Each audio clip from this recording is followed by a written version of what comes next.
En ce moment, en ce dimanche, nous voulons prier pour recommander ce culte en la main du Seigneur. Élevons nos voix et prions. Merci.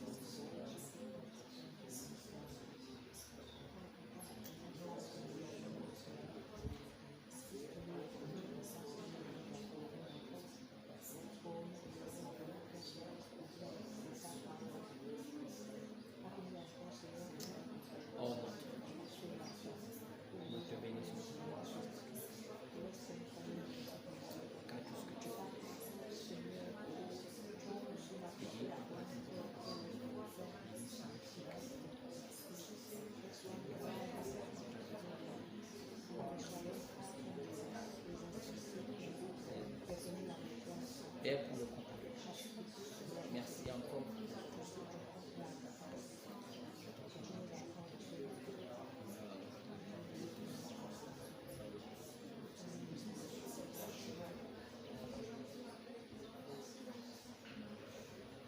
Bien-aimé Père Céleste, nous voulons te remercier pour ces moments. Ce dimanche 14 février 2021. Père, nous voulons, Père, faire comme des malades lorsqu'ils vont vers un médecin. Et Père, nous venons à toi, chacun avec son infirmité, et que Seigneur, nous croyons que Père, tu vas guérir notre pays. Amen. Père, je te bénis, car Seigneur, tu as dit, laissez venir à moi, ceux qui sont chargés et fatigués. Amen. Père, nous venons à toi parce que nous sommes chargés et fatigués. Amen. Ce monde avec le tumulte, ce monde avec l'angoisse, Père, ce soir ou ce matin, alors que nous sommes au matin, nous voulons, Papa, te remettre nos vies, nos âmes entre tes mains. Amen. En sachant que, Père, en partant d'ici, nous sommes rechargés comme des batteries affaiblies. Amen. Père, affaiblis par les soucis de cette terre. C'est pourquoi, Père, je te bénis pour les frères, pour les sœurs qui ont honoré leur présence en ce lieu. Alors que, Père, dans ce moment de pandémie, Père, il est tellement difficile d'avoir une foi sincère. Amen. Plusieurs ont perdu, Papa, des fidèles. Plusieurs, Papa, aujourd'hui, ce sont des assemblées en lambeaux. Mais toi, tu as fait grâce à perfection tabernacle. Et Père, nous sommes restés là intacts. Oh Père, nous n'avons même pas perdu un seul. Papa, nous te bénissons pour tout ce que tu fais. Père, veille bénir, Seigneur. Oh, ceux qui sont loin, qui soutiennent, Papa, si cette heure. Papa, nous te recommandons, Papa, cela entre tes mains.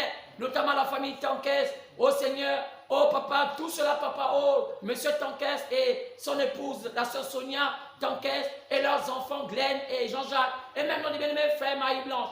Père, je te bénis pour toutes les sœurs, tous les frères qui font tout, Papa, pour animer la toi.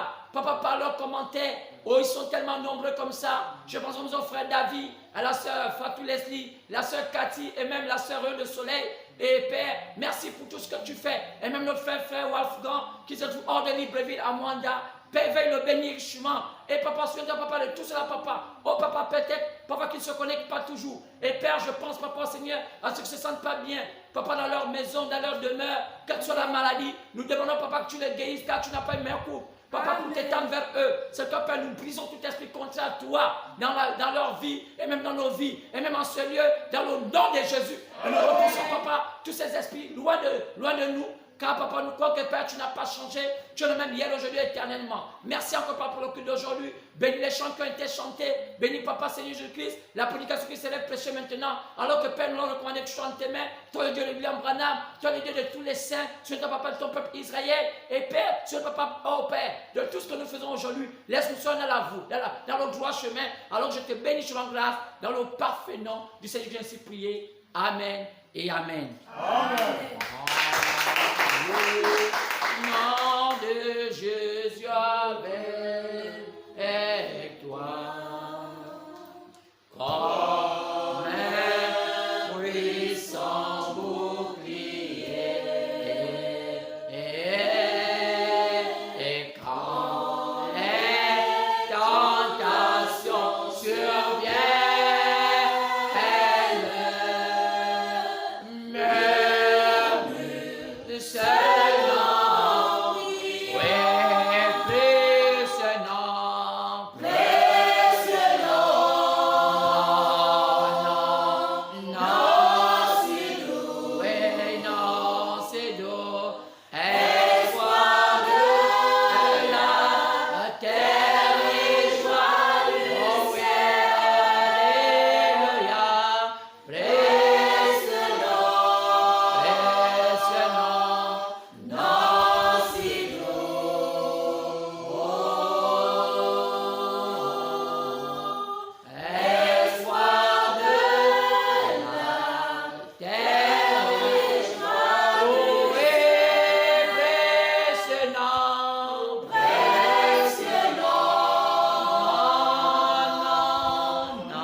et nous voulons inviter le frère Stéphane et la sœur Vanessa pour un chant spécial, un chant individuel avant de rentrer dans la parole. Nous allons inviter la sœur Vanessa et le frère Stéphane qui vont chanter un chant.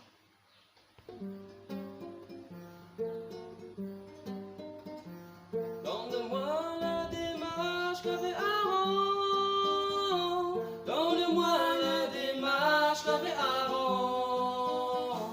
Donne-moi la démarche qu'avait Aaron.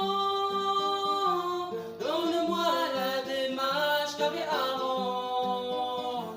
Tu as dit, mon sauveur bien-aimé, qu'il me faut la démarche d'Aaron pour quitter le pavé extérieur et rentrer dans le lieu saint.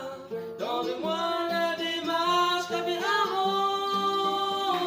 Donne-moi la démarche qu'avait Aaron. Donne-moi la démarche qu'avait Aaron. Donne-moi la démarche qu'avait Aaron. Tu as dit dans ta parole, mon Seigneur, qu'ils vont rentrer dans le lieu saint.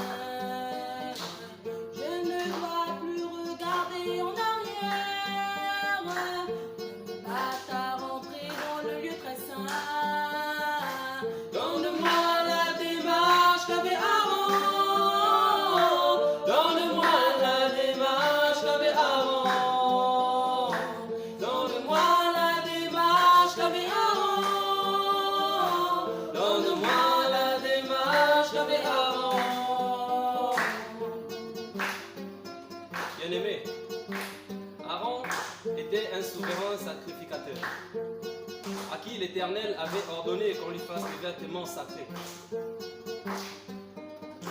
Il prenait nos péchés du pavis extérieur et les amenait dans le lieu très saint.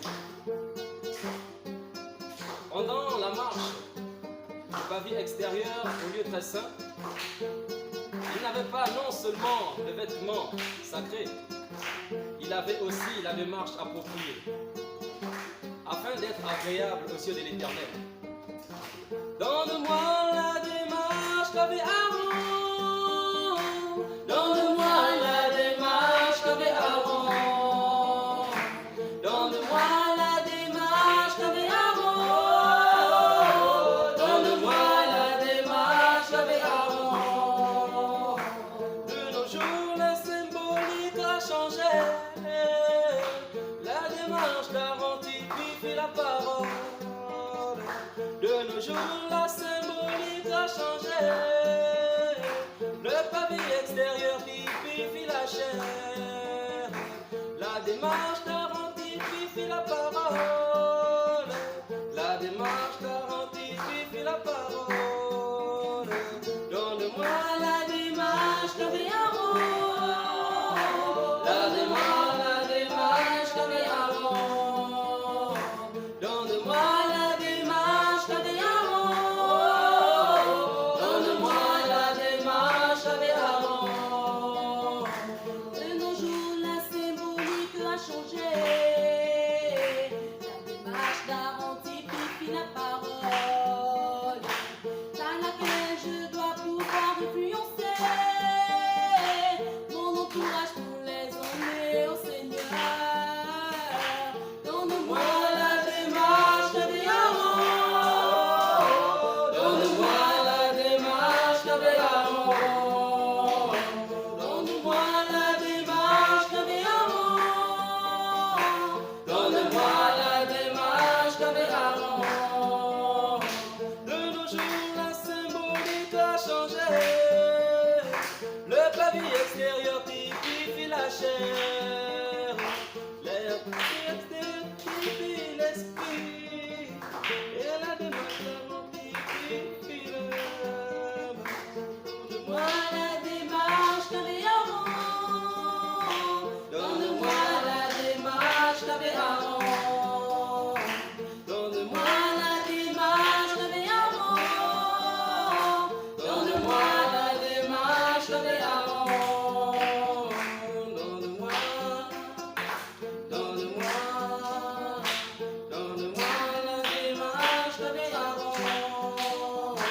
Donne-moi, donne-moi, donne-moi la démarche qu'avait Aaron.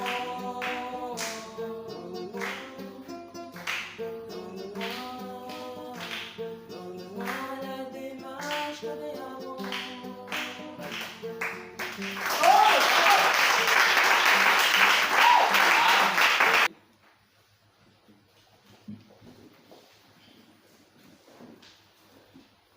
Nous allons nous lever après ce chant qui a été chanté par nos frères, nos sœurs, le frère Stéphane et la sœur Vanésia. Donne-moi la démarche qu'avait Aaron.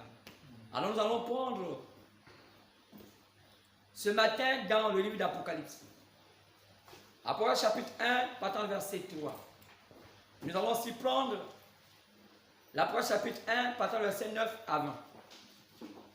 Si on peut lire, prendre nos Bibles. Apocalypse chapitre 1, partant du verset 3. Lisons cette portion d'écriture.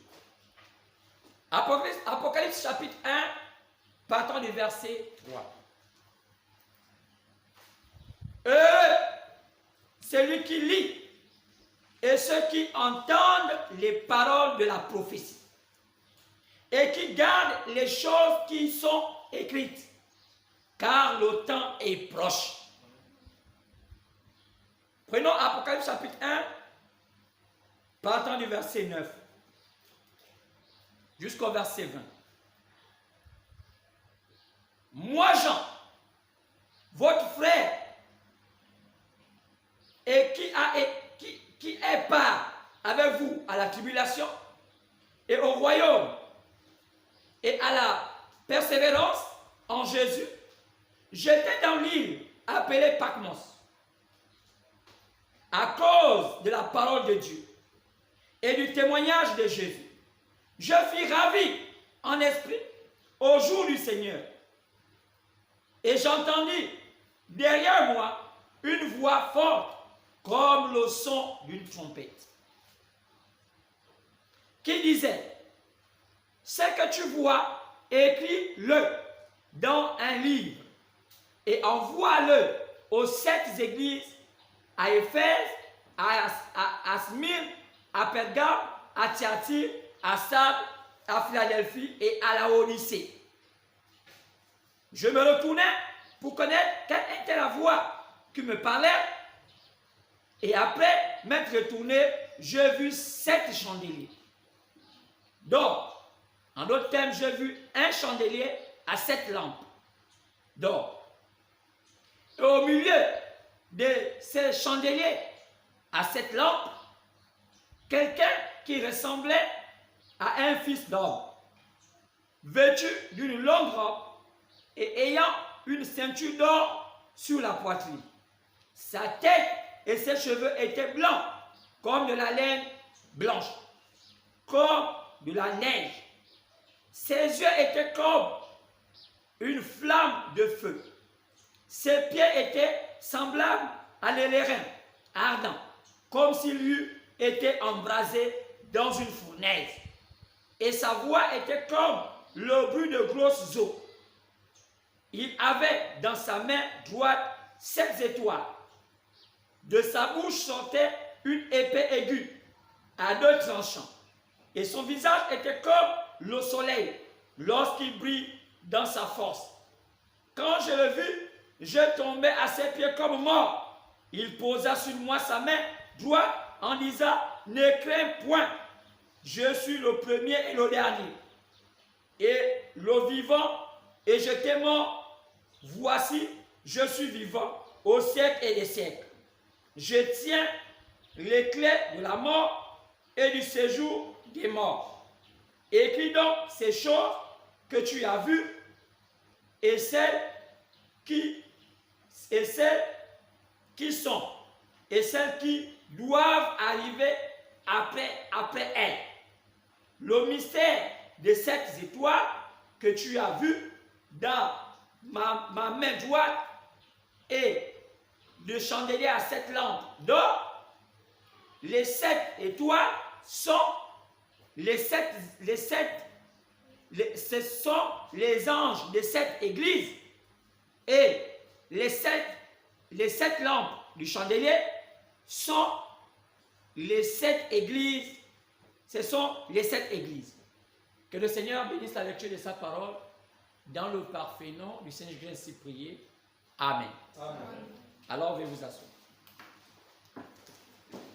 Aujourd'hui, nous voulons continuer, sinon entamer un nouveau message. Parce que mercredi 10 février, nous avons eu un message qu'on a intitulé « Que nos yeux s'ouvrent maintenant ». Mais je pense qu'en écoutant ça, que nos yeux s'ouvrent maintenant, je pense que désormais, vous ne pouvez plus avoir des yeux fermés. Amen. Quand il est écrit qu'à la Odyssée, qui est l'âge dans lequel nous vivons, il est prévu que c'est un âge d'aveuglement. Lorsqu'on lit, après chapitre 3, on voit que la Odyssée, c'est un âge d'aveuglement. C'est un âge où les gens ne voient pas. C'est pourquoi il est dit ici, après chapitre 3, partant verset 17, parce que tu dis, je suis riche, je me suis enrichi et je n'ai besoin de rien, parce que tu ne sais pas que tu es malheureux, misérable, pauvre et aveugle et nu. La Odyssée, donc notre âge, le temps dans lequel nous vivons, est indiqué que c'est un âge où le monde serait aveuglé. C'est pourquoi, lorsqu'on parle du message que nos yeux s'ouvrent maintenant, il est dit, au verset 18 du chapitre 3 de l'Apocalypse, je te conseille d'acheter de moi de l'or éprouvé par le feu, afin que tu deviennes riche, et des vêtements blancs, afin que tu sois vêtu, que la honte de ta nudité ne paraisse pas, et un collier pour oindre tes yeux, afin que tu vois. Alors nous savons ici que le collier nécessaire pour oindre nos yeux pour qu'on puisse voir est la parole. Amen. Car il est dit que personne ne peut être agréable à Dieu s'il n'a pas la foi. Et la foi vient de ce qu'on entend, et ce qu'on entend vient de la parole de Dieu. Amen. Alors, le collier nécessaire aujourd'hui est la pure parole et la totale vérité de la parole. Amen. Car nous savons qu'après la Odyssée, il n'y a pas d'autre temps. Car tout le temps des âges termine par la Odyssée. C'est pourquoi, avant d'entamer le message du jour, qui est intitulé «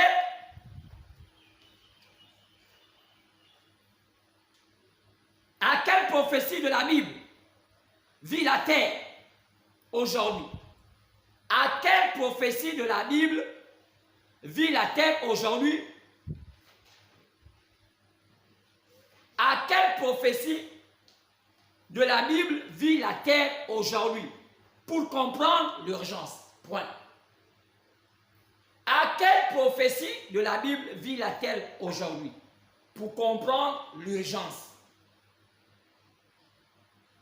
Donc je vais dire que pour mieux comprendre l'urgence actuelle de la parole, il faut d'abord savoir à quel niveau aujourd'hui la Bible, la terre se situe par rapport aux prophéties que la Bible avait prévues. Si on ne connaît pas le niveau à laquelle la terre se situe par rapport aux prophéties que la Bible avait prévues, nous ne pouvons pas voir la nécessité de l'urgence des vrais fils et filles de Dieu sur la nécessité de s'accrocher au Seigneur. C'est pourquoi le thème de ce matin est intitulé « À quelle prophétie de la Bible vit la terre aujourd'hui ?» Nous sommes à quel niveau de la prophétie? Pour comprendre l'urgence. Alors, le message d'aujourd'hui va nous amener à comprendre à quel niveau la terre est située aujourd'hui par rapport à ce qui a été prédit par la Bible. Pour bien comprendre combien de temps reste-t-il à la terre. Car il est prévu que la terre devait passer par le feu et par fracas.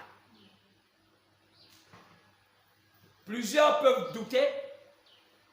Au temps de Noël, les gens doutaient. Mais un jour, soudainement, la pluie a commencé à tomber. Les gens pourront douter de tout ce que le Seigneur a dit. Mais la prophétie finira par s'accomplir. Amen. Alors, ce matin, je vais te poser la question, ou bien on se pose toute la question, on va tous éplucher la parole et comprendre à quel niveau de la prophétie biblique la terre se trouve aujourd'hui. Pour mieux comprendre l'urgence.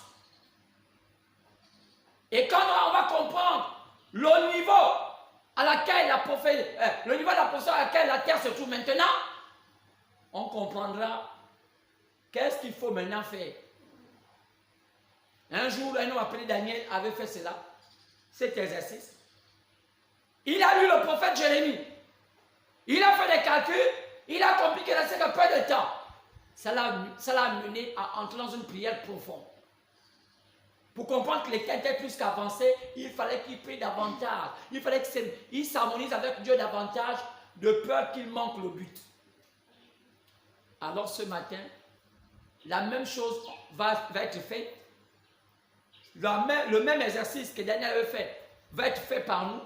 pour comprendre, pour que désormais, on ne soit plus trop ballottant. Ce chant qui a été chanté tout à l'heure par les frères, par le frère Stéphane et la sœur Vanésia, qui nous disait, donne-nous la démarche qu'avait Aaron. Aaron était le souverain sacrificateur. Dans la dispensation du temps de Moïse, Dieu avait élevé Moïse comme étant le prophète majeur et Aaron était le chef des prédicateurs, sinon le souverain sacrificateur. Amen. Celui qui était censé prendre l'agneau de chaque pécheur dans le pavillon extérieur et l'entraîner jusqu'au lieu saint et traversant le lieu saint jusqu'au lieu très saint. L'histoire nous dit que Aaron le faisait avec les instructions du Seigneur. Et Aaron devait avoir un accoutrement approprié, une démarche appropriée. Dieu voyait Aaron, pas seulement le fait qu'il prenne l'agneau du pécheur, mais il devait avoir les vêtements appropriés et la démarche appropriée, car tout le monde devait être réuni. Amen. Et nous voyons qu'à la croix, le voile du lieu très saint fut déchiré. Lorsque Jésus poussa à la croix, le lieu très saint était maintenant accessible à tous les croyants. Amen. Et la Bible nous dit que le lieu très saint, c'était réservé seulement pour le souverain sacrificateur. Mais pourquoi le Seigneur, en étant à la croix, a permis que le lieu très saint soit ouvert? C'est parce qu'il est dit que les enfants de Dieu font partie d'un royaume des sacrificateurs. Amen. Désormais, le lieu très saint n'est plus un secret et tout le monde a accès à rentrer sans la présence d'Aaron. Alors, si on doit rentrer dans le lieu très saint et que Dieu avait donné les ordonnances à Aaron, à Moïse, qu'il fallait aller avec un accoutrement, avec une démarche, si on le met ça à notre temps antique, on peut voir aujourd'hui que le lieu très saint se trouve dans l'homme. Parce que la Bible nous dit que Dieu ne vit pas des maisons faites des mains d'hommes. Et la Bible nous dit que Dieu dit que votre cœur, votre corps est le temple du Saint-Esprit. Donc en d'autres termes, le temple auquel Aaron traversait le pavillon extérieur, le lieu saint, le lieu très saint, c'est devenu aujourd'hui le corps de l'homme. Amen. Donc, la démarche entre le pavillon extérieur, qui est notre chair, et le lieu saint, qui est notre esprit, et le lieu très saint, qui est notre âme, nous amène à influencer notre entourage. Amen. Nous amène à montrer aux autres du monde que le corps que nous avons a quelque chose dedans de nous qui est au-dessus de ce que les hommes pensent. Amen. C'est pourquoi le chant d'aujourd'hui, c'est un chant capital. Frère, le prophète Balaam pouvait dire pourquoi les gens sont si ballottants. On arrive à là. Pourquoi les gens sont si ballottants? Parce que au temps d'Aaron, plusieurs mangeaient la manne. La manne qui est un type de la parole. Mais il y a plusieurs qui sont morts malgré le fait qu'ils mangeaient la manne. L'histoire va se répéter. Car l'Ancien Testament n'était que l'homme du Nouveau Testament. C'est pas le fait de lire la Bible. C'est pas le fait de lire les brochures que vous allez avoir la vie éternelle. Quand ceux qui mouraient mangeaient la même manne. Mais il y avait une différence. Il y a ceux qui mangeaient la manne en étant à l'extérieur. Il y a ceux qui mangeaient la manne en étant au lieu saint. Et il y a ceux qui mangeaient la manne en étant au lieu très saint. Amen. On voit que ceux qui mangeaient la manne à l'extérieur étaient en danger par rapport à ceux qui mangeaient la manne dans le lieu saint. Parce que la manne qu'on mangeait le lieu extérieur, au pavillon extérieur, avait un temps de préemption. Amen. Cette manne n'allait pas le lendemain, car elle se gaspillait. Elle était devenue caduque, parce qu'ils étaient à l'extérieur. Ils étaient dans la conception de la vie extérieure. Ils mangeaient la manne, mais ils étaient influencés par le mouvement de l'extérieur. Aujourd'hui, c'est la même chose. Vous mangez la parole, mais qui vous influence? Le monde extérieur. Donc, ce n'est pas tout de manger la manne. Ce n'est pas tout de manger la parole.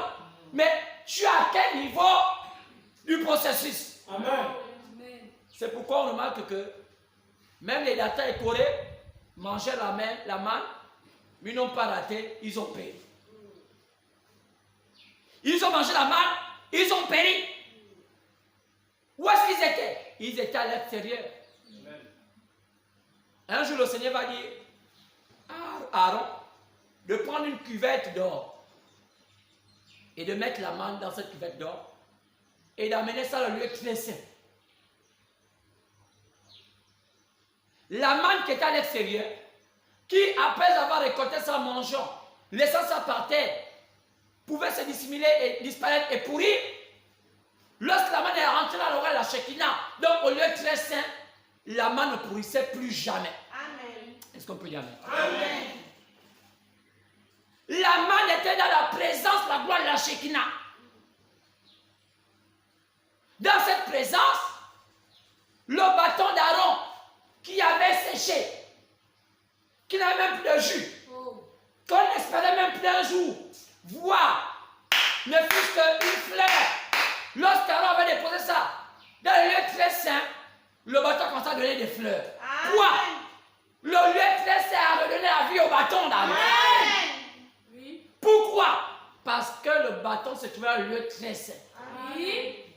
C'était la chair, mais le lieu saint, c'était l'esprit. Mais regardez bien, le chandelier où il y avait de la lumière se trouvait au deuxième parvis qu'on appelle le lieu saint. Mais lorsque le vent venait de l'extérieur, le vent pouvait faire éteindre les lumières du chandelier. Donc, ce n'est pas tout de s'arrêter au deuxième parvis, qui est l'esprit. Parce que si on était éclairé par la lumière du chandelier du lieu saint, les vents pouvaient traverser le pavé extérieur pour entrer dans le lieu saint et souffler dans ce chandelier-là et les lumières s'arrêtaient. Et ce lieu devenait ténébreux. Et là, il y avait des pains de proposition. Ces pains pouvaient périr. Mais, là où il y avait une lumière qui ne s'éteignait jamais, qui n'était pas éclairée par un chandelier humain, c'était un lieu très saint. Où seul la gloire de la Shekinah éclairait le lieu. Est-ce qu'on peut dire amen? C'est pourquoi, quand vous pouvez chanter ce chant, nous devons aller tout droit dans le lieu très saint. Il faut qu'on laisse le rideau après nous.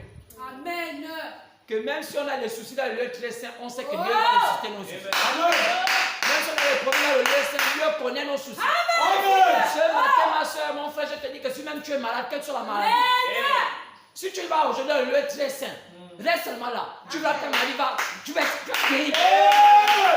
Le problème des gens, ils veulent la guérison. La guérison est rassurante lorsque tu te trouves dans le lieu très saint. Tu vas demander au pasteur de prier pour toi, c'est bien. Faire lever des prières, c'est bien. Mais si ce matin, tu arrives à aller dans le lieu très saint, tu fleuriras. Même sans une prière, tu guériras. Quand tu te trouves dans la gloire de la Shekinah. Est-ce qu'on peut dire? C'est pourquoi ce matin, je te demande d'aller dans le lieu très saint. Avant de commencer ce message, je vais répondre à quelques ambiguïtés. Nous avons un certain monsieur qu'on appelle soi-disant Makoso au général ou quoi. Je sais que dans les ministères du Seigneur, on n'a pas de généraux. Ça n'existe pas. Même si aujourd'hui on a la délinquance, parce que c'est comme au temps de Ben Sata, où il est temps de chosifier ceux qui étaient sacrés. C'est ce qui est en train de se passer aujourd'hui avec l'Afrique. On chosifie les choses sacrées. Quelqu'un peut se lever un matin et dire, moi je suis un général du Seigneur Jésus. Moi je suis un colonel, je suis un empereur. Vous voyez, ça devient comme c'était une histoire à rire. Et les gens croient que c'est bien de rire. Alors que nous sommes en train de nous attirer des malédictions. Il y a un monsieur qui a prophétisé et les Gabonais sont tremblés sur un coup d'État au Gabon. D'abord, je vais vous dire quelque chose. La Bible nous dit, je crois dans les proverbes, les choses cachées appartiennent à Dieu, les choses révélées appartiennent aux hommes. Amen. Si Dieu le dit, c'est parce que ce que Dieu a dit finit par s'accomplir. Amen. C'est vrai. Amen. Ce que Dieu a dit finit par s'accomplir. Amen.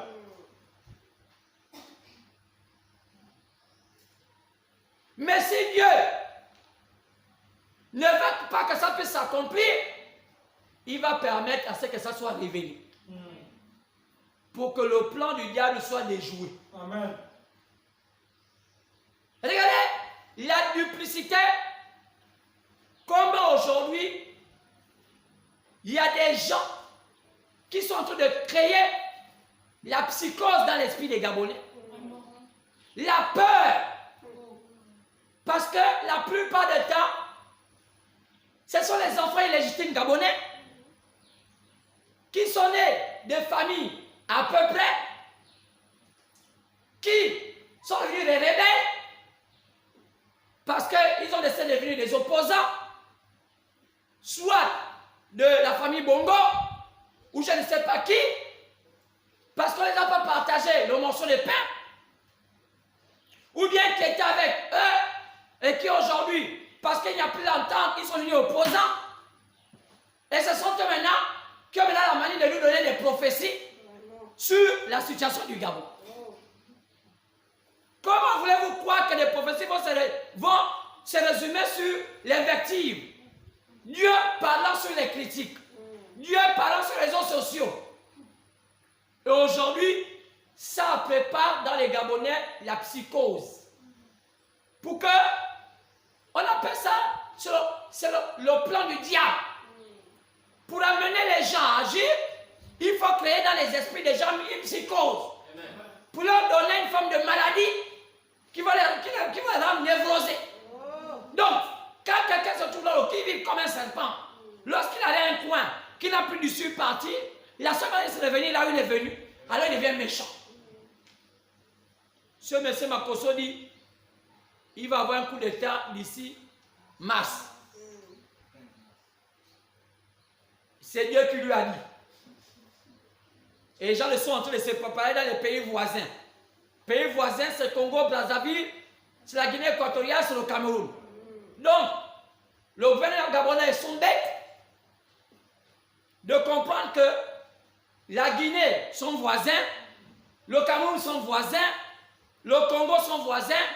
C'est facile qu'une armée, comme au temps de Mobutu, avec Kabila, entre par nos frontières et nous attaque. Donc, l'armée gabonaise va attendre que la prophétie de M. Makosso puisse s'accomplir. Et ce fameux prophète Makosso vous dit, pour éviter ça, il faudrait que Mme Passan Dabani réunisse les femmes pour prier. Pour éviter la guerre. Donc, Dieu qui a programmé par Makosso qui va avoir une guerre au Gabon, dit encore à Makosso de dire que Pascal Dabani n'avait qu'à réunir les femmes pour prier pour le Gabon pour éviter la guerre. Donc, le même Dieu qui dit il y a la guerre, le même Dieu dit encore il n'y aurait pas la guerre. Par la prière des femmes gabonaises. Si le Gabonais est encore aussi idiot de penser comme ça, Et dans ce genre de choses, on vous envoie ça dans les réseaux sociaux, dans vos WhatsApp, on leur dit de le chasser même. De dire, si tu es maudit, sois maudit. Parce que quand on est maudit, parfois on ne sait plus comment t'enlever ta malédiction. Tu ne prophétises pas sur tout ce qui se passe en Côte d'Ivoire, parce que tu es ivoirien. Même si tu portes un nom gabonais, ma caution ne sait pas comment. Alors, laissez penser que tu as compris, c'est contre le Gabon. Et soi-disant, la richesse du Gabon doit nourrir toute l'Afrique. Vous sentez de la démagogie. Oh non, j'ai assez d'argent, j'ai 700 millions sur 700 millions que je gagne par YouTube. Je crois qu'il y a un problème au Gabon. Et il y a des gens qui ont quand même la capacité de prendre ce genre de vidéos, envoyer ça sur les autres. Juste pour nous troubler. Parce que quand le Gabonais entend parler de guerre, tellement il a peur, il est peut-être dans un trou de la maison pour dire ça va chauffer. Donc, frère, allez-y dire à ce fameux Makosso que Dieu a une manière de travailler et il ne change pas sa manière de travailler. Amen. Ça, ce ne sont pas des prophéties. Ça, c'est l'inventive. Ça, c'est les fake news. C'est un peu de la rêverie. Et si là, tu veux que le terrain propice au Gabon, qui va avaler ces histoires, alors qu'il trouve les adeptes de Makosso au Gabon.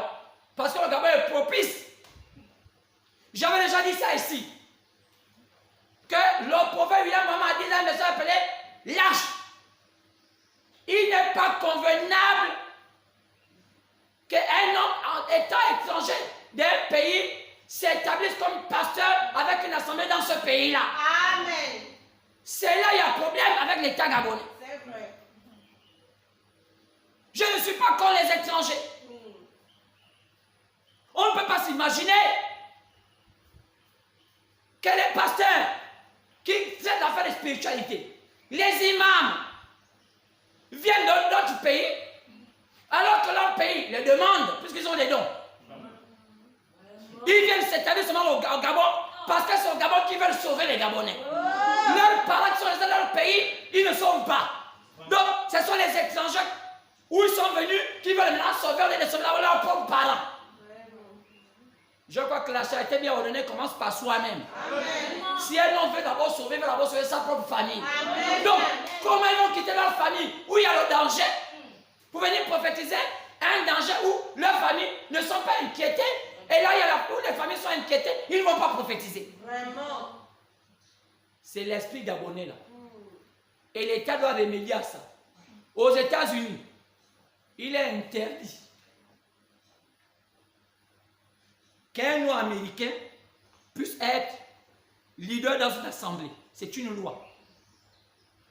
Quand tu vas aux États-Unis, la seule chose que tu peux faire, tu peux être un associé, prêcher dans une assemblée, mais tu ne peux pas être leader d'une assemblée aux États-Unis. Ce n'est pas xénophobe. C'est parce qu'il n'y a qu'un frère américain qui peut mieux comprendre les doléances des Américains.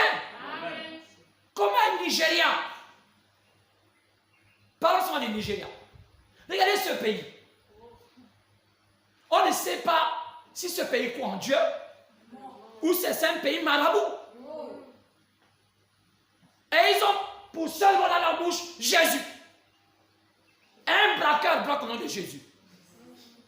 Au Nigeria, un assassin tue au nom de Jésus. Jésus est devenu pour eux un bonbon. N'importe quoi, même dans leurs films. Quelqu'un fait le banditisme au nom de Jésus. Ça les gêne plus de parler de Jésus. Frère, quand on voit un pays comme ça, il faut dire qu'un monsieur est arrivé à son comble. On ne peut plus les relever. Qu'est-ce qu'il peut encore apporter au Gabon? Les gens qui ont vu des choses que nous n'avons jamais vues. Qui traversent des bateaux, qui viennent dans des soutes des avions, qui viennent dans les salles seulement qu'ils arrivent au Gabon, ils prennent la Bible et disent que Dieu m'a envoyé. Ils n'ont même pas peur du danger. Que dit des Congolais? Donc, de grâce, sur le Gabon, qui a laissé les démons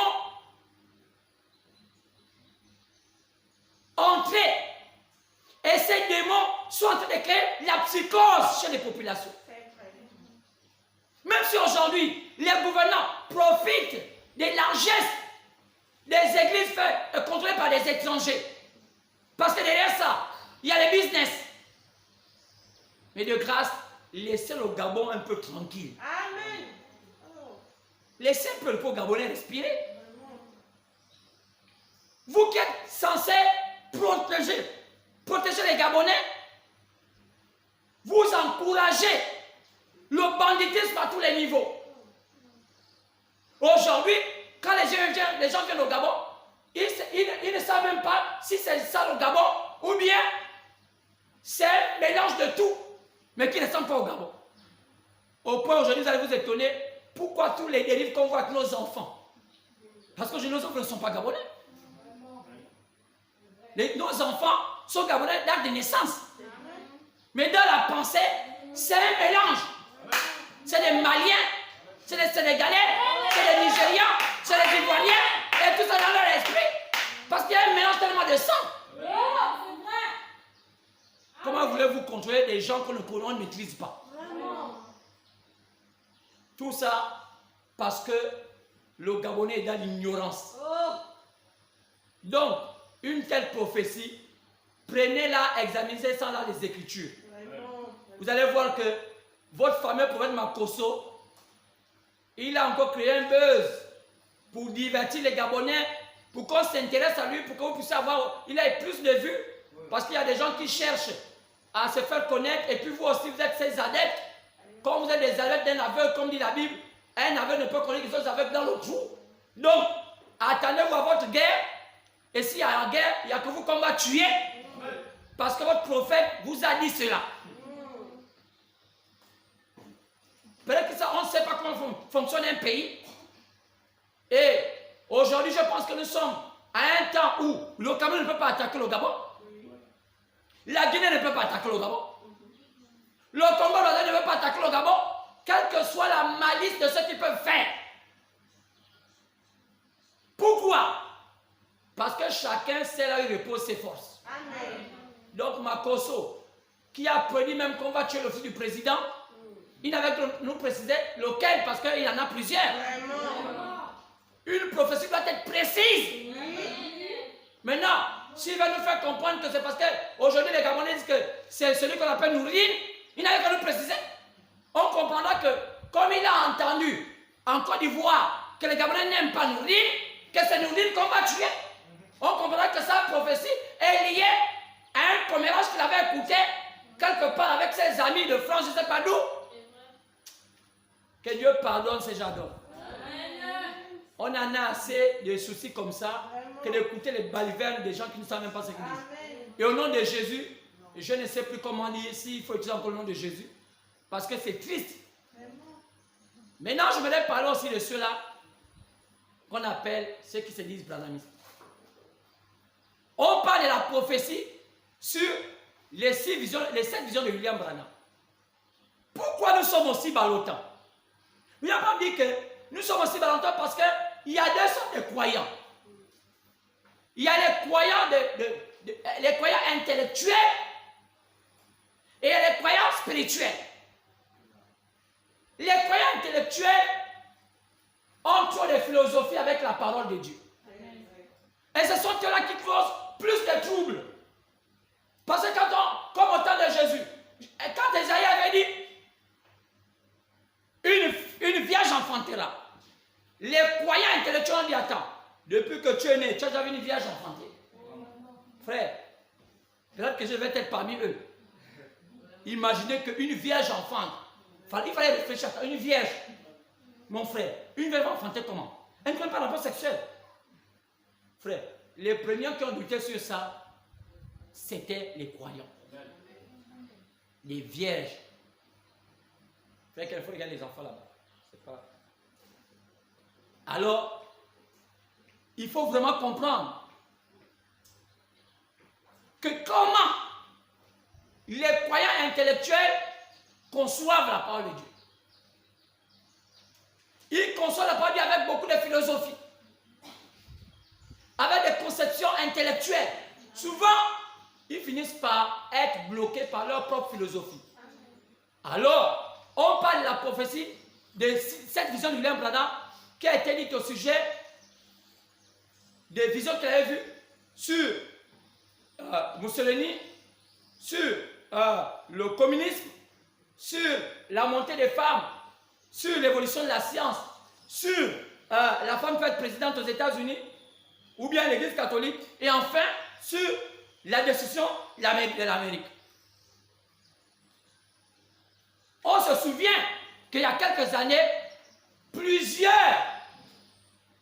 pasteurs qui se disent appartenir au message qu'a apporté William Branham ont dit à leurs fidèles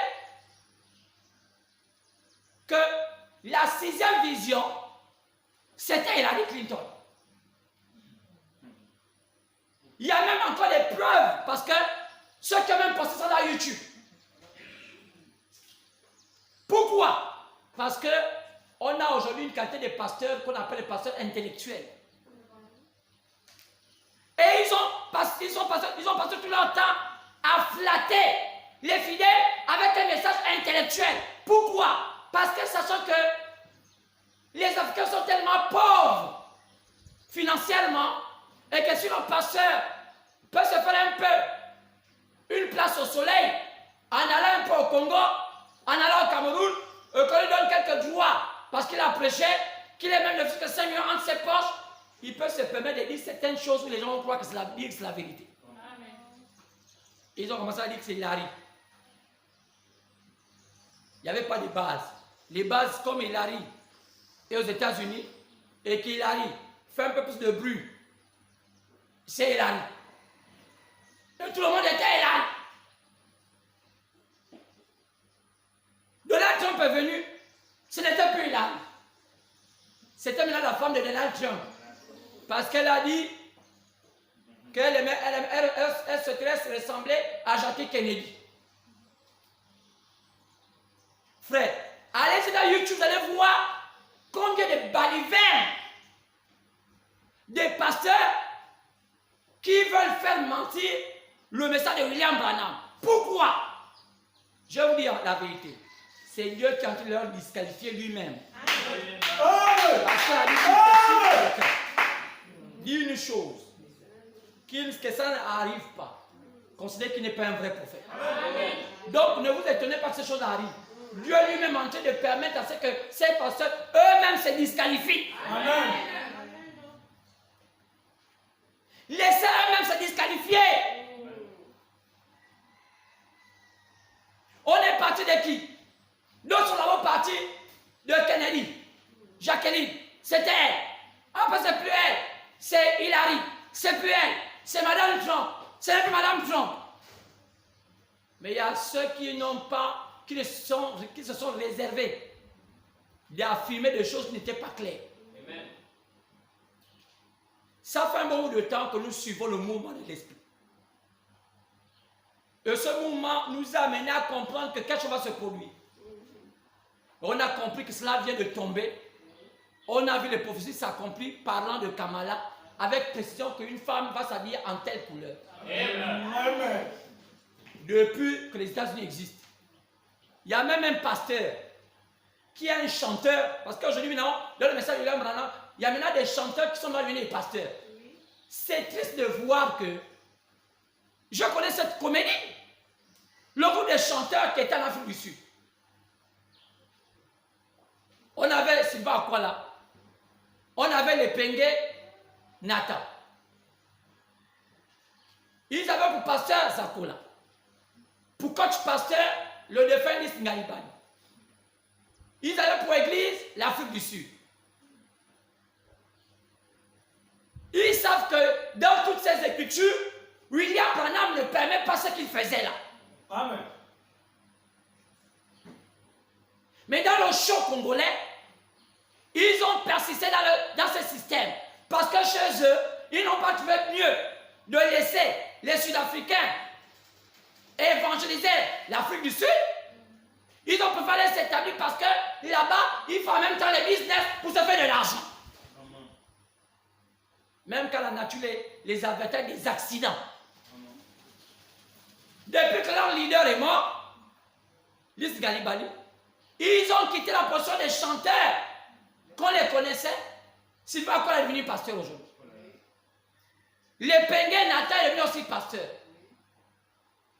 Mais comment voulez-vous penser que des chanteurs deviennent des prédicateurs?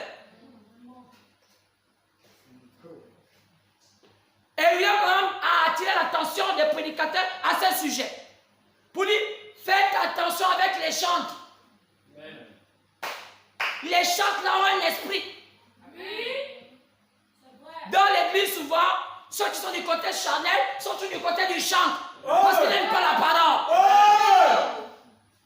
Amen. Les gens qui n'aiment pas la parole aiment être du côté des chanteurs. Ils aiment pas quand on chante, on fait tout le bruit là. Pour eux, c'est ça le culte. Mais la parole, lorsque la parole vient, ils dorment. Donc, les vedettes qui sont dans les assemblées, ce sont les chantres. Ils finissent toujours par être les pasteurs. Parce qu'ils ont une partie de l'église qui est avec eux. Dès que Lys, le financier, est mort, l'église, qui faisait beaucoup de bruit avec les chanteurs, Akola et les Pengue, s'est divisé. Ils ont laissé les Akola, donc en réalité, ceux qui les unissaient, c'était Lys. Et les gens laissaient Lys aller dans la voie dans laquelle il empruntait. Un pasteur businessman. J'ai toujours dit ça ici au Gabon. Que cette voie-là que Lys avait empruntée n'est pas une voie juste. Amen. Branham ne l'a pas fait cela. Même s'il flattait les gens en disant, oh non, je vois que Dieu m'a parlé que c'est Branham. Ça, c'est de la flatterie. La voie de juste de Lys n'était pas une bonne voie. Se réunir chez lui, payer les coca, les jus, tout cela, et chacun commence à réciter les sessions de William Branham jusqu'au matin, c'est pas chrétien. J'ai entendu parler des scènes comme ça. Chacun avait pas une brochure, et il payait les jus, à manger, il se mettait là, chacun lit une brochure jusqu'au matin, et il commente. Pour connaître beaucoup les citations. C'est triste. Et c'est ceux-là aujourd'hui qu'on appelle les pasteurs. Ils lisent les brochures, mais ils ne les comprennent pas. Amen. Parce que le message est surnaturel. Amen. Voilà aujourd'hui, quand on pose la question à l'Epengue, qu'est-ce que vous en pensez de la 6e vision? L'Epengue va dire, je ne crois pas que la vision s'accomplit dans Kamala. La vision s'est accomplie au temps de Kennedy. Donc lui, il est du côté de Kennedy, la vision. Mais entre-temps, quand William Branham parle de l'accomplissement de cette vision, il dit en 64 que cette vision se sont déjà accomplies. Mais il manque deux, donc la 6e et la 7e. Amen. Lui s'amuse à dire que comme Branham avait écrit les actes d'église en 60, et ça a été revu en 65. Donc, c'est ça qui a été revu en 65 qui fait foi parce que des 60, il voulait dire que Jean Branham s'est trompé lorsqu'il a écrit ça en 60. Donc, lorsque ça a été révisé en 65, attendez, il y a un problème. Les âges de l'église ont été écrits en 60. Même si on a confectionné le livre en 65, mais le livre a été prêché en 1960. Amen. Donc, en 64, il y a plusieurs messages. Les hommes qui sont en prison, la plupart des messages, il en parle. Il a comme ça la vision, il en parle après 63, dans les années 64 et même 65. Et il dit, 5 se sont accomplis, mais il manque 2. 2, c'est quoi? C'est la femme qui va être présidente et l'expression des États-Unis. Et voilà, le fameux pasteur chanteur l'Epengue dit, non, ici, là, ce n'est pas une femme, ici, on parle d'une église. Vous avez déjà vu une église être président? Oui, parce qu'il y a un peu de médiocrité comme ça. Non, parce qu'on trouve que le Congo ne parle pas le vrai français. Il parle le français belge. Vous avez déjà vu une église devenir président? Président d'un pays. Ce sont les hommes qui incarnent toujours la fonction. Il a dit que j'ai vu une femme devenir présidente. l'Église catholique va être vice-président de qui? Donc, Biden va être président, l'Église catholique va être vice-président de Biden. Vous voyez, il y a quand même des petites choses qu'on doit comprendre dans le français. Il parle de président et de vice-président. Donc, si le vice-président et que les Péguins disent que c'est l'Église catholique, donc Biden est président et l'Église catholique est vice-président. Donc, quand il y a attention, président des États-Unis, Biden, vice-président, l'Église catholique. Vous voyez comment les gens veulent faire du message un message ridicule. Il y a tellement de balivernes que les Péguins ont raconté. J'ai compris que c'était bien pour lui qu'il chante. Chanter, c'est bien. Parce que chanter, tu peux rencontrer tes émotions, ça te regarde. Il en a raconté autant de bêtises que je ne vais pas vous citer ici. Et j'ai apprécié de voir, il faut qu'on le passe, il faut qu'on reprenne. Celle qui n'a pas voulu dire que les Péguins, c'était pas bien, mais moi j'ai dit. Je n'ai pas peur de dire ça, de parler avec Péguin, même s'il venait au Gabon, il va me rencontrer, tu m'appelles Pasteur Jean-Luc, et on peut faire un débat, même on s'assoit. Je vais lui démontrer déjà son église qui est, je ne sais pas, en Afrique du Sud, je ne sais pas dans quel hangar, dans quelle vision, qui me disent la commission, l'appel à la commission que Dieu lui a donné pour prêcher en Afrique du Sud. Qui me disent l'appel et la commission que Dieu lui a donné pour prêcher en Afrique du Sud. Et j'ai encore vu un qui a essayé de soutenir les focaux. Celui s'appelle aussi Jean-Luc, je ne sais pas comment on l'appelle, mais lui aussi en Afrique du Sud. Celle qui a toujours de... On sait qu'aujourd'hui, ceux qui font beaucoup le buzz du message dans le monde, ce sont les Congolais. Ils se sont appropriés le message comme c'était leur patrimoine à eux.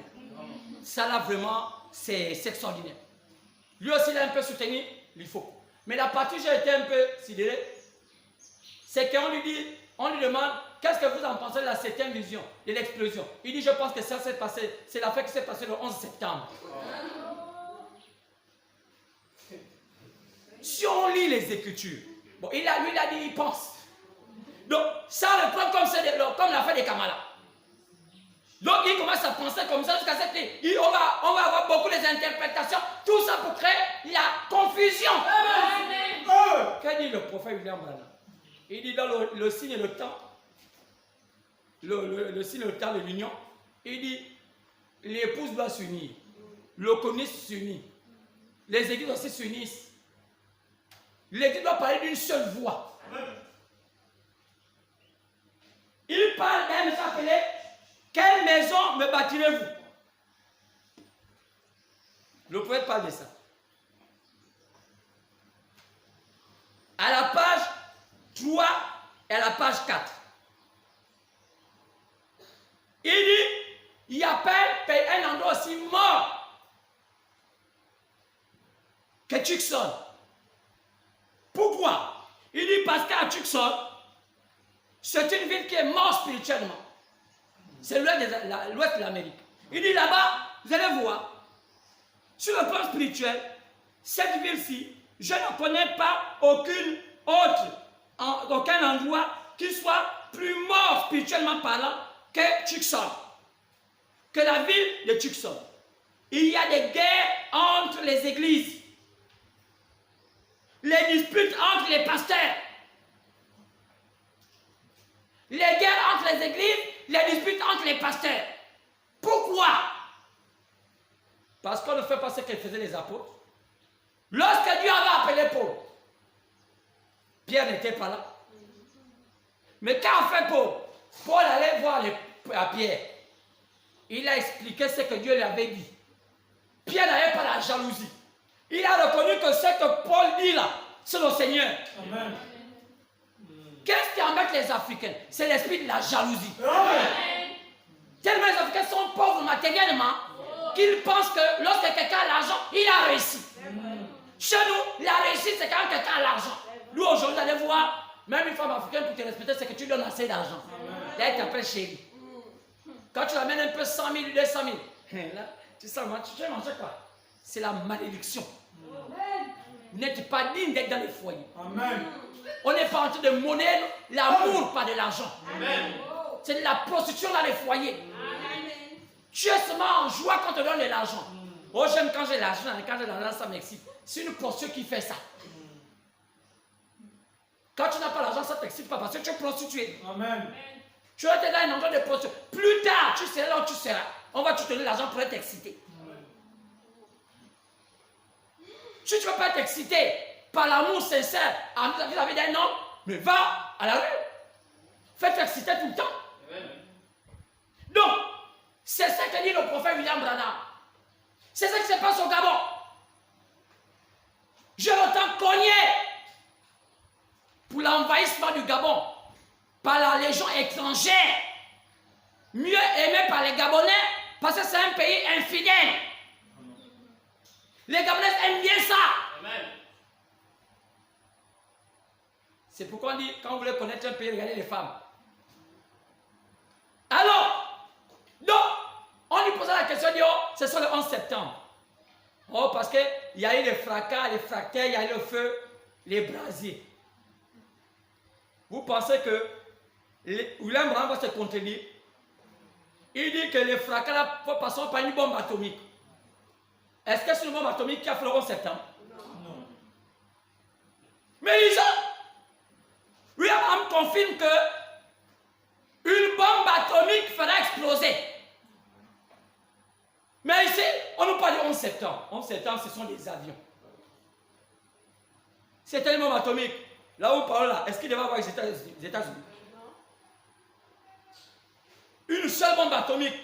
L'Amérique, c'est noir. Tout le pays, on en a même plein nombre là-bas. Mais celle qu'il a voulu bien parler de Kamala, mais il a aussi glissé encore maintenant à la 7e vision. Parce que l'autre là-bas, l'autre épingué aussi à raconter ces histoires sur la scène. Bon, il y a tellement de choses à raconter sur ces histoires. Maintenant, l'autre camp, c'est le camp des bandes. Les Africains cherchent toujours un homme à adorer. Ils ont fini par adorer Branham, ils veulent maintenant adorer son fils. Là-dedans, il y a aussi une autre bande. C'est aussi des chanteurs. Toujours les chanteurs. Il y a un Gabon qui s'appelle Rainbow. Il a quitté le Gabon, il est maintenant en exil, je ne sais pas où, aux États-Unis. Il fait ses petits boulots, il a maintenant ses ordinateurs, il est tellement fort en informatique. Tout à l'heure aussi, là maintenant, ça chaîne. Et les gens écoutent Rainbow. Pour dire, oh, écoutez, chaque fois, je vais prendre leur donner une citation pour que vous puissiez lire. Oh, la session du jour, prends telle brochure. Ah bon? Donc le message est devenu l'église catholique. Et je vais pas devenir le pape. Donc le message n'est plus le Saint-Esprit. C'est le pape maintenant. Je vais prendre, frère, il veut l'amener, je vais prendre, devenir un démon. N'importe plus dans les assemblées. Si un pasteur vient à l'assemblée, il prend la bande, il met dans la radio cassette, il met dans l'ordinateur, les gens écoutent. Il y a un frère qui m'a pompé des histoires dans tout ça. Écoutez maintenant les bandes car c'est le ministère du temps de la fin. Et Joël Branham, c'est lui le Saint-Esprit. Celui qui va accomplir la partie où Branham n'a pas accompli. Quoi? Ils disent que non, les 411, normalement, ne doit pas exister. C'est Joël Branham qui doit donner les directives. Et les gens doivent l'écouter. Chaque jour, il vous dit, priez tel jour, vous priez. Priez telle minute, vous priez. Prenez telle citation, vous prenez. Frère, quand vous lisez ça, vous comprenez une manigance de Satan. Amen. Qui fait ça? Rainbow et sa bande de musiciens. Pourquoi? Parce que la plupart des pasteurs ont laissé les musiciens prendre l'ampleur dans les assemblées. Amen. Parce que les musiciens sont là pour flatter les sœurs. Et comme ça, le pasteur presse un peu et le musicien flatte les sœurs continuent à venir. J'aime quand le frère la chante. Il a l'air beau, hein? Il a l'air élégant. C'est quand il fait même comme ça là. Oh, j'aime quand il bouge comme ça. Oh non, là, moi j'ai senti l'esprit. Donc on est baptisé de l'esprit du frère. On n'est pas baptisé de l'esprit du Saint-Esprit. C'est le frère chanteur qui vient crâner. C'est pourquoi parfois quand on voit le frère qui est de coiffé là, je vois parfois des sœurs là, quand il commence à jouer, tu as laissé. Les yeux maintenant, tu commences à danser. Lui qui avait les chevaux, les cheveux. Je dis, même moi, ça, moi. Parfois il fait, parfois il dit, comment? Donc, quand il ne met pas ça, il ne joue pas là. Disons, vous sentez, frère, je loue mon Dieu tout le temps de ma vie. Amen. Quand je joue piano, pas piano, je loue mon Dieu. Amen. Je connais là où je viens, avec fierté. Donc, voilà encore un autre esprit qui est secret. Donc, on laisse les prêcher, on prend chacun de nous les radiocassettes. Nous avons fait ça. On n'a pas interdit quelqu'un d'écouter les bandes de William Branham. On n'a pas interdit quelqu'un de lire les brochures de William Branham. Comment voulez-vous penser que les chanteurs vont se réunir à une association des rebelles et devenir des pasteurs de Facebook, des pasteurs de YouTube et dire aux gens, ne partez pas les églises. Je leur plaide là aux pasteurs, donnez ça à Joël Branham. C'est écrit où? Et les gens croient à ça. La plupart des gens que tu as rencontrés, qui sont dans cette tendance-là, sont rétrogrades. Des pires rétrogrades. Vous les voyez, leur vie, non, à la peuple, tu es en train de demander, frère, tu m'as 100 francs, frère, je suis malade, frère. Mais ils n'ont plus les gens pour les contrôler. Amen. Ils sont là des camions volants. On ne sait pas, on est kamikazes en Christ. C'est Christ. Amen. Qu'est-ce qui fait tout ça? Parce que les Éphésiens ont échoué. On n'a pas formé des vrais chrétiens. Amen. On a formé des supporters. On a formé des clans. Amen. Oh, tel clan comme tel clan. Tel clan comme tel clan. Maintenant, non. Même si c'est fort, mais faisons le clan. Non. J'ai tout répété. Congolais, Nigérian, Béninois. Si tu as une église au Gabon là, tu prends tes bagages, on te fait le test, tu le tournes au Congo, au Nigeria. Il y a assez de place où prêcher. Amen. Nous, on n'est même pas nombreux. C'est facile pour nous avoir assez de pasteurs. Amen. Mais si vous voulez encore vous ajouter, mais ceux qui sont là vont avoir quelle place? Vous créez la confusion. Amen. Quand on parle de Bouiti, toi tu vas dire Lambouti. Quand on parle d'une djembe, toi tu dis Manjembe. Donc tu ne connais pas les réalités des démons qui incarnent le Gabon. Amen. Tu ne connais pas comment sortir un Gabonais de tous les esprits. Aujourd'hui, c'est pourquoi aujourd'hui, lorsqu'on veut poser les bases du christianisme au Gabon, on a du mal parce que chaque Gabonais aujourd'hui est dans tous les sens.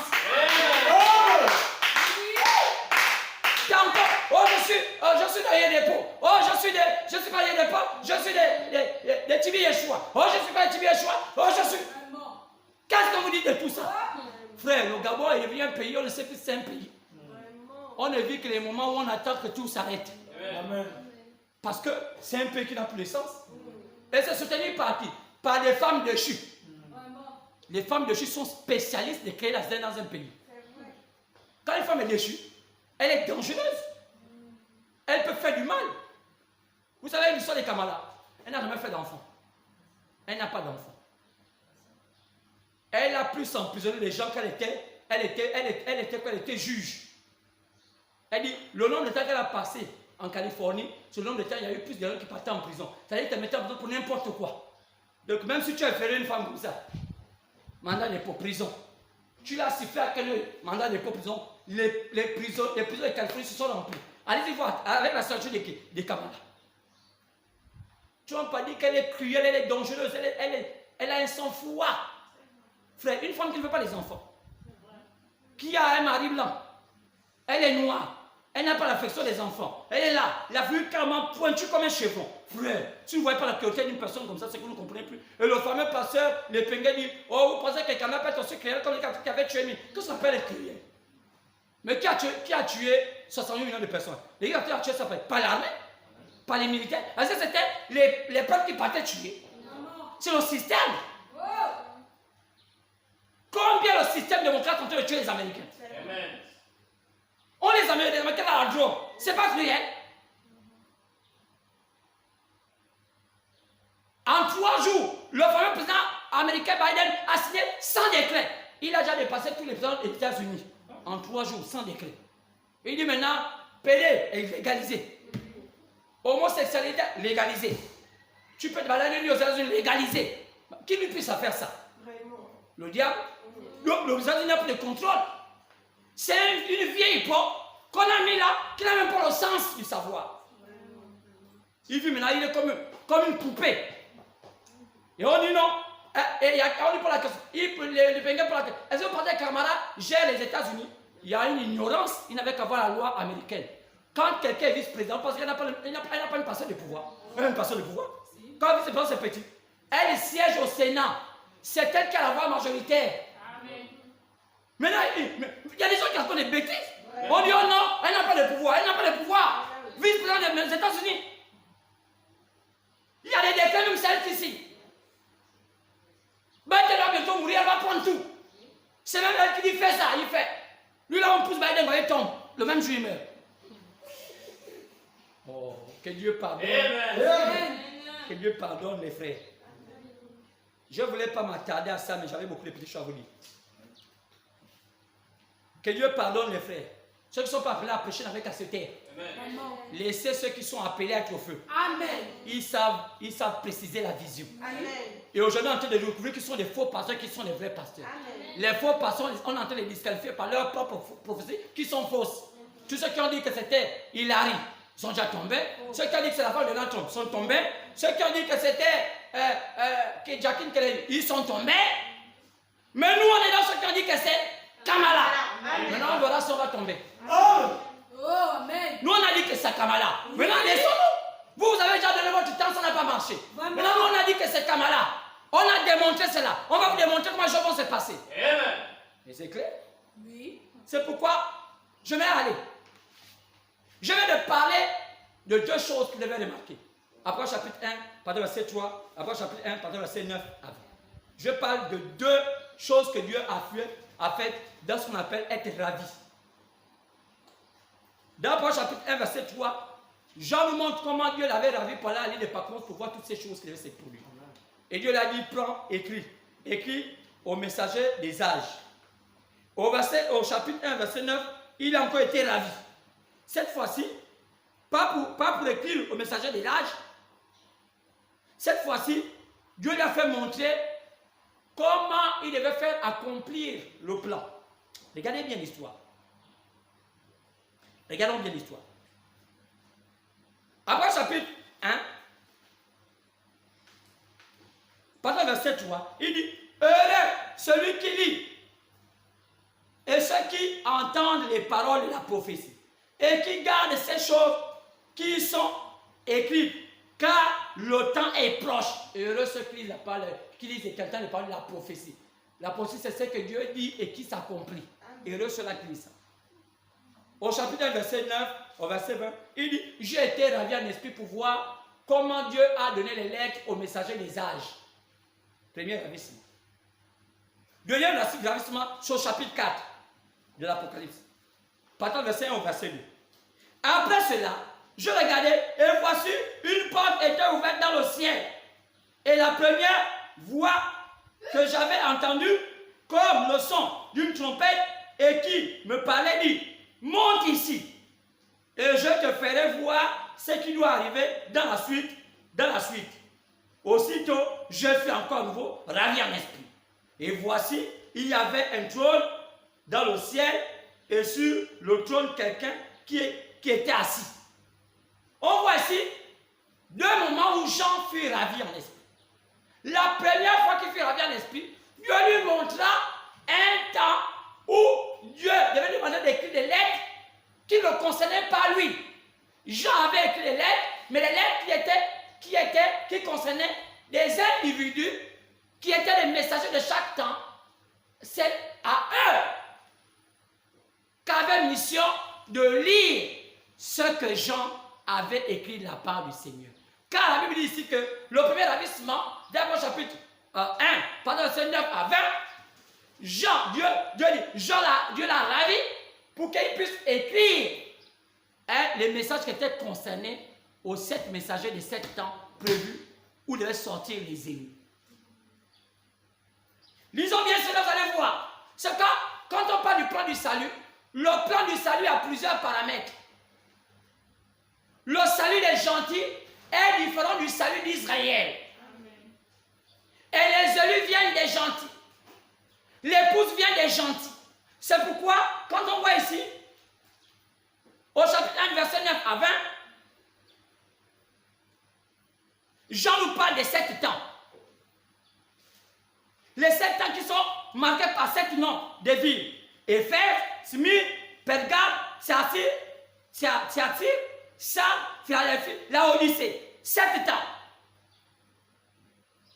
Il disait, ce que tu vois, le verset 11, avant chapitre 1, écris-le dans un livre et envoie-le aux 7 églises. C'est des lettres qui étaient adressées aux 7 églises. À Éphèse, Smyrne, Pergame, Thyatire, Sardes, Philadelphie, Laodicée. Les lettres-là étaient envoyées à ces 7 églises. Et quand on regarde bien, au chapitre 2, du verset 1, Dieu précise à Jean, écrit à l'ange de l'église d'Éphèse. Donc, les lettres dont Dieu disait à Jean écrire, ce n'était pas destiné à tout le monde. C'était destiné aux messagers concernant ce temps-là.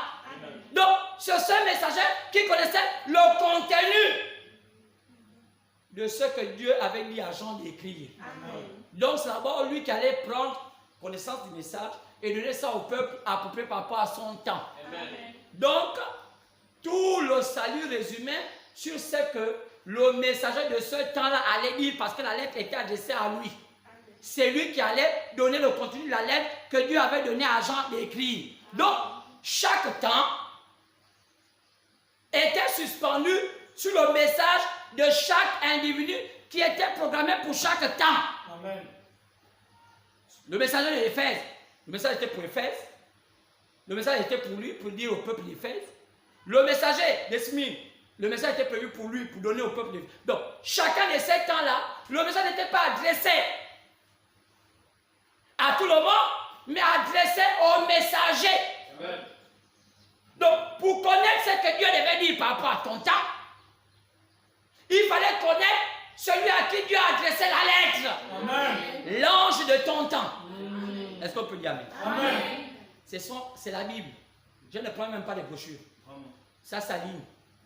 Abraham devait s'aligner. Et il s'est aligné. Si Abraham ne s'était pas aligné, je n'allais pas croire qu'il était prophète. Un prophète qui ne s'aligne pas par rapport à la parole, il n'est pas un vrai prophète. Amen. Un vrai prophète s'aligne à la parole. Amen. Nous ne sommes pas des idolâtres. Amen. Oh, je suis un prophète. Montre-moi là où tu dois venir. Tout ce qui était prévu est écrit. Amen. Quand Moïse allait venir, Dieu a dit à Abraham que je susciterai une main puissante pour vous délivrer au peuple, mon peuple. Moïse était la main puissante. Amen. Dieu ne fait rien sans avoir révélé son programme. Amen. Alors, ici on peut avoir une première partie, c'est la partie des âges de l'Église. Il ne faut pas mélanger. Mais ici, au chapitre 4, du verset 1 au verset 2, même à tout, on voit que là maintenant, c'est autre chose, sinon dispensation. Comment ça? Regardons. Ici, nous voyons que c'est le deuxième ravissement de l'apôtre Jean pour le Seigneur. Comment? Regardons bien. Pour avoir, comment? Le deuxième ravissement du Seigneur, de Jean, de l'apôtre Jean, pour voir comment le Seigneur avait pris les dispositions pour ouvrir le livre. Quand il y a un livre qui était resté en suspens, caché depuis au temps passé, Daniel 12:4. Et là, nous voyons maintenant, Dieu prend les dispositions pour ouvrir ce livre. Ce livre-là est différent des lettres que Jean avait pu envoyer à chaque messager. Il y a d'abord les lettres que Dieu avait envoyées à chaque messager.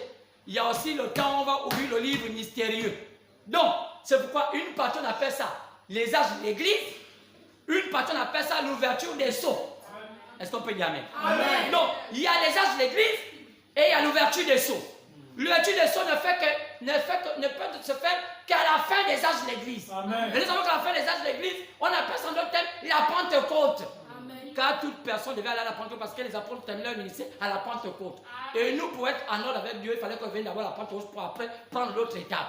Est-ce qu'on peut dire amen? Amen. C'est pourquoi si la Pentecôte n'est même pas dans ta vie, tu ne peux même pas dans l'autre étape. Si la Pentecôte n'est même pas arrivée d'abord dans ta vie, tu ne passes pas à l'autre étape. Tu ne peux pas passer au lieu très saint sans passer par le lieu saint. Ce n'est pas possible.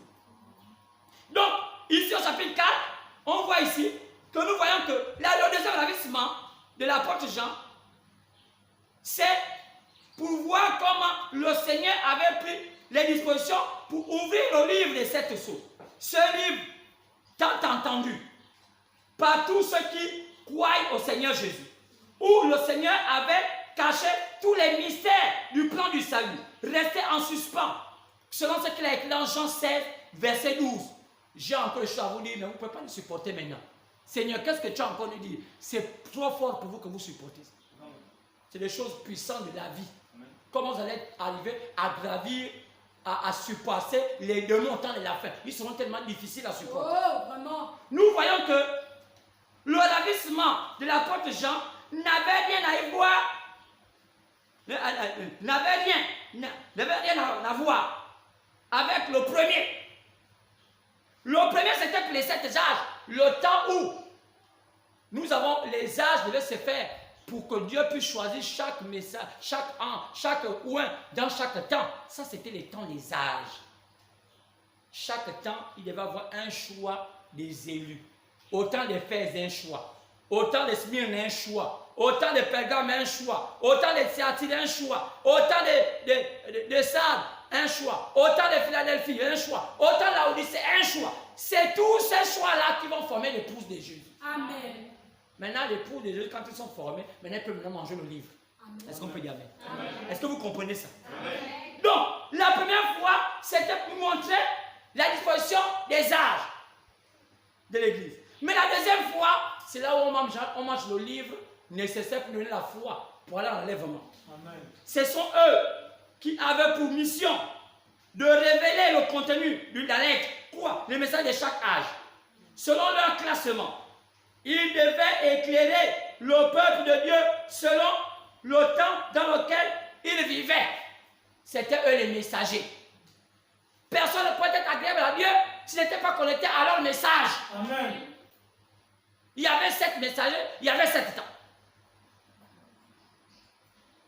Ça, c'était pour le premier ravissement qui concernait toute la période des âges de l'Église jusqu'à ce que l'Église arrive à la Pentecôte. Pourquoi? Parce que c'est à la Pentecôte que l'Église avait pu faire notre première Église, on les avait tués à la Pentecôte. Donc l'histoire commence là, à la Pentecôte, là on avait tué nos pères. Où nos pères de la foi ont laissé la peau. C'était la Pentecôte. C'est quand on a regardé dans Malachie 4, verset 4 à 6, on dit Élie va ramener le cœur des fils vers les pères. C'est quoi? Ramener notre foi à la foi de la Pentecôte de nos pères les apôtres. Comme ils croyaient. Amen. Ils croyaient comment? Les femmes étaient comment? Les hommes étaient comment? C'était quoi être un vrai chrétien? C'était quoi être une vraie chrétienne? C'est là où on va revenir avant de manger le livre nécessaire. Amen. Si on n'est pas d'abord arrivé là, on ne peut pas manger le livre nécessaire. Oh, parle-moi des mystères. Quel mystère? Tu connais d'abord le livre, tu connais d'abord comment ils vivaient nos pères les apôtres. Nos pères les apôtres, les femmes les appelaient leur mari Seigneur. Oui. Seigneur, mon Seigneur. Ah, j'appelle. Aujourd'hui, mon Seigneur. Demain, bonjour. Parce que frère, tu n'es pas ta place, va ailleurs. Oui, oui. Eux, ils disaient Seigneur avec la joie. Mon Seigneur, c'est pas chéri. Tu vois quelque chose là? Là, je n'ai rien. Bonjour. Oh, c'est triste. Quand on voit que nous tous nous jouons des bêtises comme ça, c'est regrettable. Ça me fait pitié. Là où je lis beaucoup de frères ici. Frère, j'ai dit à frère, des frères, je veux passer un petit malin là. Il frère, pourquoi vous fatiguez? Oh, il me donne des esprits. Parce que tu sais, en réalité, je sens que c'est bien, c'est faux, frère. C'est pas bien. La plupart des frères, vous souffrez. Plusieurs de nos frères, nous souffrons. Il n'y a rien. Laissez les gens que vous avez ramassés là. Oh, parce qu'on a déjà fait des enfants, laisse. Ça, c'est des trucs qu'on appelle un problème. Vous savez comment il y a beaucoup, on va aller aussi avec des complications. Vous savez, hein, quand quelqu'un vit mal, non, quelqu'un a des soucis, non, les personnes doivent s'intensifier. Mais quand quelqu'un a moins de soucis, non, il ne prie plus toujours. Il y a moins de soucis. Mais quelqu'un a tous les soucis. Et puis même de la compréhension de la maison. Seigneur, je veux qu'il y ait la bonne compréhension. Il y a des gens qui n'ont plus la compréhension. Après, la compréhension est déjà passée. Mais tu as plus de compréhension en prière. Oh Seigneur, je veux avoir une bonne femme. Frère, c'est des prières parfois qu'on ne doit plus faire. Je veux avoir une bonne femme. Je veux qu'il y ait la bonne compréhension. Je veux que ma femme prépare bien. Un truc de prière. Je veux que ma femme prépare bien. Je veux qu'elle se lave bien. Je veux que quand je viens, Seigneur, je veux que quand je viens, je trouve que c'est une bonne femme. Je veux qu'elle brosse la bouche. Seigneur, je veux qu'elle brosse la bouche. Je veux qu'elle arrange bien le lit. Je veux qu'elle me cajole. Vous nous fatiguez. Il y a eu un moment parfois, tu sens même que la prière, le corps devient lourd. Non, moi je ne prie plus. C'est trop. Je veux que quand je parle comme ça, elle m'embrasse. Je veux qu'elle me fasse quelques petits. Parfois, Dieu dit non, mais là aussi, c'est même des gens, même les bassesses. On dit que ce sont les petites filles de Jézabel. Elle n'aime même pas ça. Elle est vers le mari comme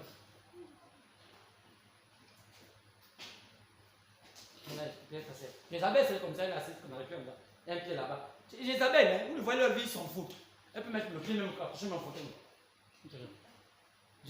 Jézabel, il y a des démons que vous possédez. Vous ne pouvez pas manger, vous êtes possédé des démons. Tu es assise dans le salon, hein, tu peux. Le mari est là assis. Ça montre que vos parents ont échoué. Ils étaient des faux. C'est pourquoi la plupart de nos parents ont des faux mariages. Quand vous partez dans une belle famille, vous voyez les parents, ils disent Seigneur, je ne suis pas resté dans un tel couple. C'est-à-dire que c'est les couples là qu'on reproduit dans nos maisons. Bizarre! Vous êtes là, vous regardez. Vous voulez maintenant qu'on aille au champ? Prends la machette, allons à la plantation. Après, je vais à la plantation. Non, c'est terminé. Quand tu ne fais pas ça, tu te prends pour un blanc. Quel blanc? Va où tu vas. Chacun peut être avec un chasseur. Mais moi, je ne veux pas être avec un chasseur. Chacun nous peut attendre. Une femme qui a un chasseur peut être aussi bien. Donc, il dit, on doit retourner à la foi de nos pères les apôtres. Quoi? Malachika dit qu'il fallait qu'on retourne à la foi de nos pères les apôtres. C'est pourquoi on dit que notre foi est fondée. Notre foi est fondée. Il faut aller vite, même 20 minutes. Laissons 20 minutes. On va penser à Éphésiens 2, verset 20. Sur quoi est fondée notre foi, frère? Notre foi est fondée sur ce qu'avaient dit les apôtres. Lisez Éphésiens. Éphésiens 2, 20. C'est pourquoi, frère, on doit d'abord retourner là. Si on ne retourne pas là, Éphésiens 2, verset 20. Lisons. Vous avez été édifiés sur le fondement des apôtres et des prophètes. Jésus-Christ étant la pierre angulaire. Donc, l'édification des vrais chrétiens est basée sur ce qu'avaient dit les apôtres. Ces apôtres ont fini leur périple par la Pentecôte. C'est à la Pentecôte qu'on doit d'abord revenir et puis continuer le chemin. Aussi longtemps qu'un homme n'est pas encore revenu à la Pentecôte. C'est quoi revenir à la Pentecôte? Avoir une expérience avec Dieu. Quand ils étaient à la Pentecôte, ils parlaient en langue. Quand ils étaient à la Pentecôte, l'Esprit est descendu sur eux. Ils n'avaient plus le contrôle sur leur corps. Quand une personne est comme ça, non, elle s'est abandonnée à Dieu. Quand elle n'est pas comme ça, non, elle est trop mécanique. Même quand elle chante, il n'y a que toi, Seigneur. Où est la Pentecôte?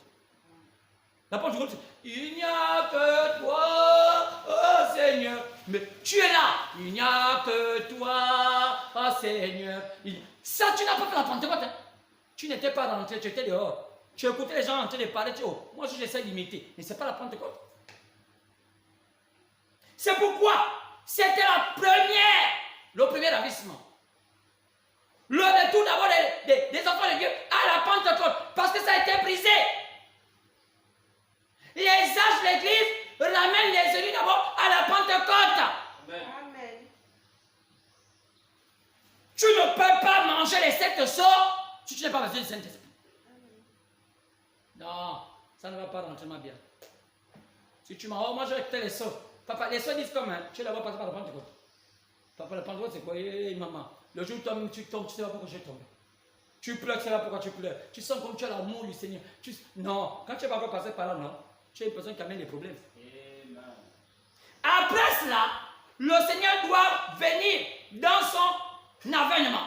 Pourquoi? Parce qu'il dit que c'est lui-même qui vient. Nous ouvrons les seaux. Nous ouvrons les seaux. On a sa famille dans qui est venu et comment il a parlé. Il était fils de Dieu, mais il devait emprunter le corps du fils de l'homme. Écoutez les vidéos pour suivre la chose. Jésus devait se matérialiser dans un corps parce que quand il est fils de Dieu, il n'a plus un corps. Quand il s'est fait 4 fils.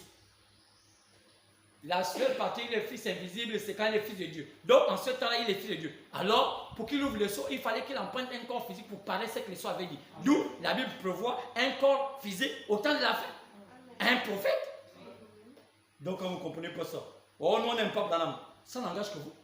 Nous on n'aime pas aussi Branham. Nous, on aime ce qui est à l'intérieur de Branham. Amen. Nous, on n'aime pas Jésus. Nous, on aime ce qui est à l'intérieur de Jésus. Amen. Ce qui est à l'intérieur de Jésus, c'est Dieu.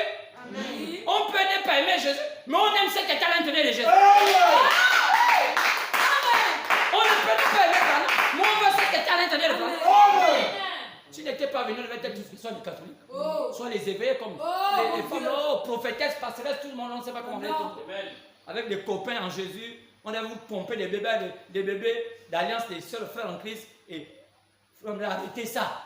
Oh non, il faut d'abord qu'on dorme un peu, on te couche un peu, on te donne un bébé, une frère en Christ. Oh non, pardon, moi je fais un petit péché, on te met sous discipline, frère. La discipline ne règle rien. Tu mets deux frères au frère, 2 mois de discipline, après les démons reviennent. Amen. Ils font encore les mêmes choses. Ils te battent encore les frères, là ils changent de technique. Tu vas penser, oh, c'est lui qui a donné la soeur à tel bébé. Oh, ton frère, je ne sais pas ce qui m'a dit, c'est une malédiction de cœur. Discipline. 1 an, il a 1 an terminé, il devient encore indiscipliné, frère. Le seul qui peut régler la discipline, c'est le Saint-Esprit dans ton cœur. Si le Saint-Esprit, tu n'es pas rentré en toi, frère, sœur, même si je ne veux pas être une femme bonne, là, 0, tu vas être comme étaient tes parents. Moi, je connais. Vous savez, chaque fois quand je parle de ma famille, je ris. J'aime dire la vérité. Quand ma nièce parle, me dit, papa, tu aimes trop dire les choses comme ça devant les gens. Frère, moi, j'aime dire la vérité. Oui, quand les femmes, les femmes qui ont les yeux debout, moi, je les connais. Ma mère avait l'œil debout. Ma maman dit quoi? Mais elle avait une famille aussi, les yeux debout. Dans ma famille, la famille de ma mère, personne ne s'est marié. Qui va se marier? Qui va marier les femmes qui ont les yeux debout? C'est que tu amènes ton ami, lui, et les gens regardent ton ami. Tu as des femmes comme ça, pourquoi sont insatisfaites? C'est comment regarder ton ami? C'est elle qui même dit à ton ami, viens prendre la place ici, à côté d'elle. Frère, il y a des femmes. Les gamins sont comme ça. Elle appelle ton ami, oh. Dès que tu commences à faire l'amitié, oh, ça va. Tu n'es même pas là. Prends la bonne place, va là-bas parler.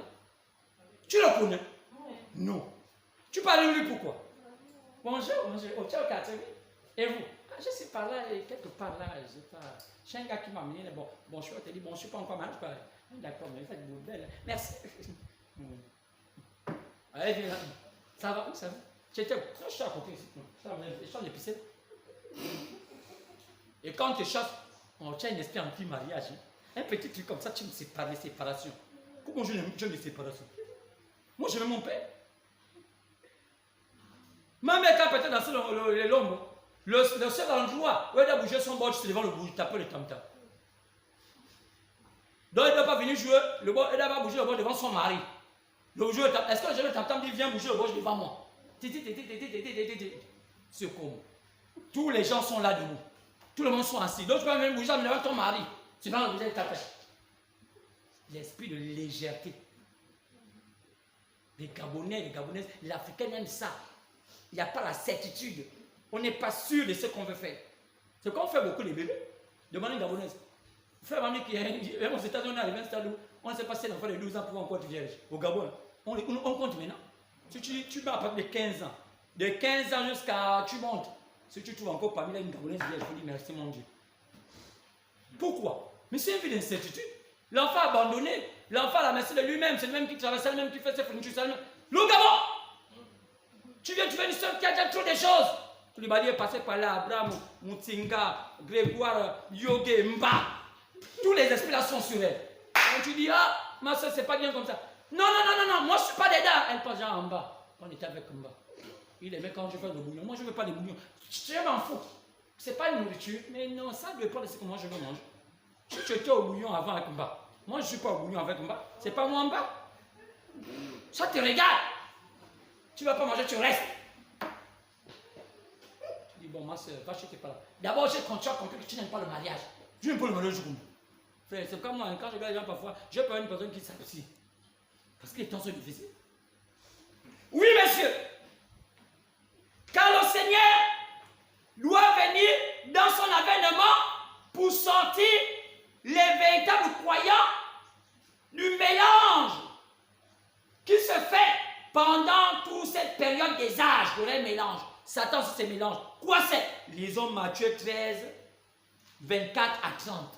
La parabole des livrets et du blé. Le Seigneur est venu planter le blé pendant les âges. Le blé, c'est le type, la vraie sémence des vrais croyants.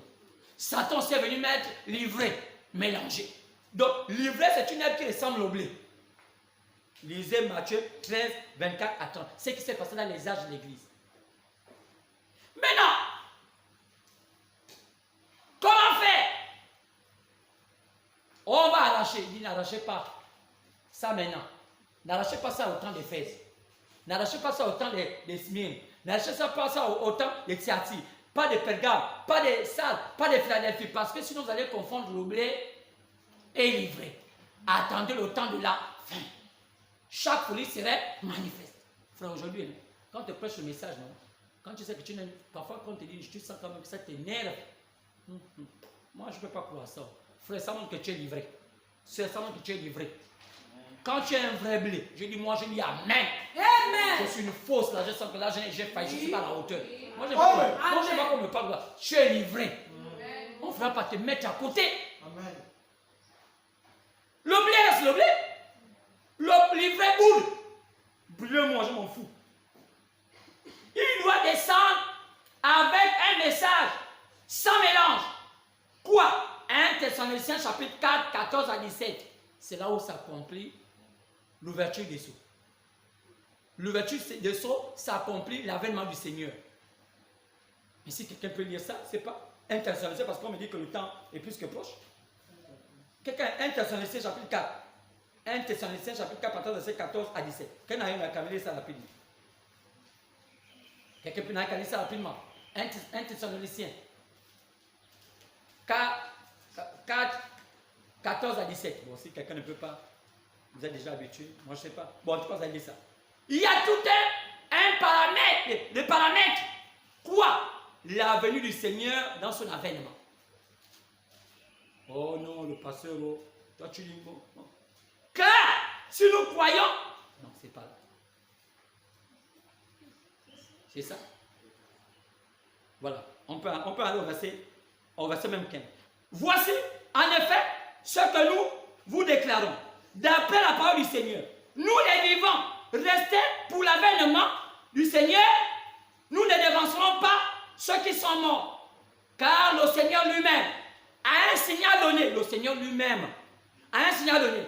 À la voix d'un archange, donc ce ne serait pas un ange, un grand ange, au son de la trompette de Dieu, descendra du ciel et les morts en Christ ressusciteront d'abord premièrement.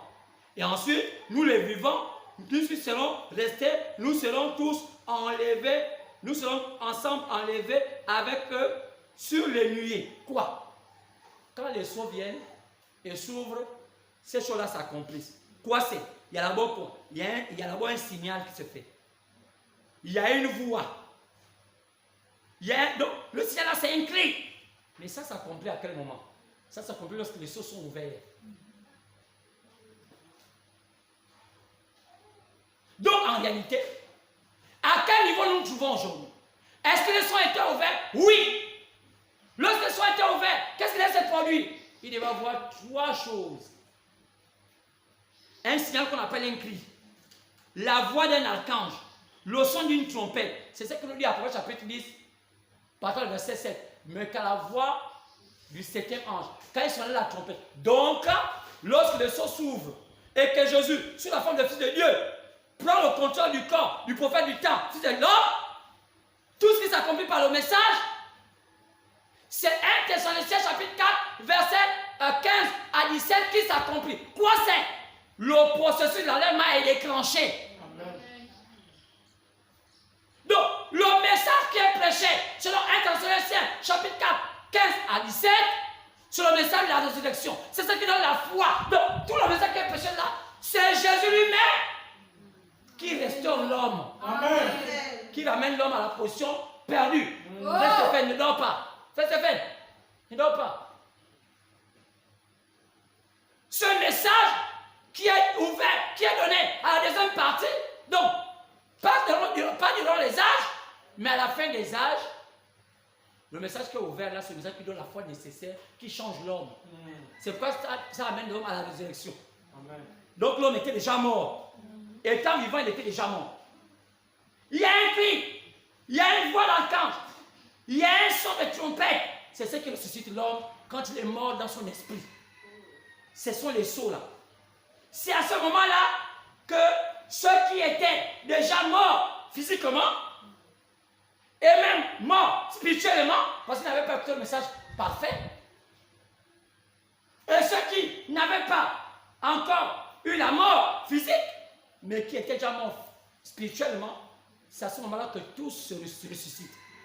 Donc en réalité, depuis le temps de nos pères Noé, jusqu'à nos jours, le message n'était pas encore prêché. Il fallait que Jésus parte pour venir en tant que fils de Dieu, pour donner le message à Frère Branham, pour que nous puissions écouter le message qui ressuscite. Amen. Donc c'est pourquoi on dit ici que ceux qui sont morts physiquement ont ressuscité. Pourquoi ils ont ressuscité? Parce que même étant morts physiquement, spirituellement, ils étaient aussi déjà morts. Parce qu'ils n'avaient pas écouté le message de la plénitude. Amen. Comme ça, la plénitude se trouvait où? Dans les seaux. Amen. Donc c'est pourquoi la résurrection se fait au moment où les seaux sont ouverts. Amen. Nous qui avons vécu là, qui étaient vivants, on n'a plus qu'on la mort physique. Donc on n'a plus le temps d'attendre la mort. On a directement basculé de la mort à la vie. Amen. Donc aujourd'hui, tous ceux qui voient le message sont déjà vivants. Amen. Parce que même si tu meurs aujourd'hui, dès que tu meurs, tu as quelque chose, tu es de l'autre côté. Amen. Là où je te parle, tu es déjà vivante. Amen. Je te parle, tu es déjà vivant. Amen. La mort ne doit plus te faire peur. Oh. La peau part, mais tu es toujours vivant. Est-ce qu'on peut dire Amen? Amen. Devait ressusciter. C'est là où intervient le deuxième ravissement. C'est là où l'avènement, l'enlèvement est déclenché. L'enlèvement est déclenché lorsque les seaux sont ouverts. Parce que au deuxième ravissement, nous voyons que l'ouverture des seaux s'est faite après le chapitre 4.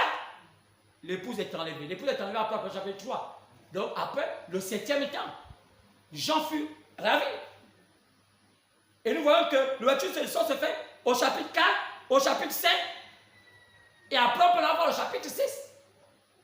Quand on voit le chapitre 6, de 1 à 8, que disent cela? On parle de l'ouverture des seaux. Il y avait combien de seaux? Il y avait 7 seaux. Que nous illustrer ces 7 seaux? Nous voyons que l'église est enlevée au 4e seau. Car le premier, le deuxième, le 3e et le 4e seau n'étaient que l'illustration de tout ce qui allait se passer dans les âges de l'église. Donc, on peut vous dire aujourd'hui, l'église se trouve à quelle position? L'église se trouve à la position du 4e seau. Quand l'église est enlevée, qu'est-ce qui se passe? Israël est censé prendre le flambeau. Maintenant, nous sommes à quel niveau? Nous sommes au niveau où, en réalité, l'église a déjà fait une partie de l'enlèvement. Et aujourd'hui, Israël est déjà en train de faire la partie du travail qui était prévu pour eux. Mais pourquoi nous sommes encore là? C'est parce que c'est un problème de processus. Ne confondez pas l'enlèvement et la disparition. La disparition, c'est la phase finale. Mais l'enlèvement est déjà un processus qui nous amène à être assis dans le lieu céleste en Jésus-Christ. Amen. En passant par le fait que le sceau fut avalé. Amen. On croit totalement à la plénitude de la parole. Notre corps s'est divinisé. Notre corps s'est marié à la parole. La parole et nous sommes identifiés à la parole. Amen. Tout ce que Dieu dit, on dit Amen. Amen. Même si mon corps dit non, je dis à mon corps Amen. Amen. Ça là, c'est Amen. Oh, je n'aime pas ça. Amen. Oh. Amen. Que Dieu bénisse. À mercredi.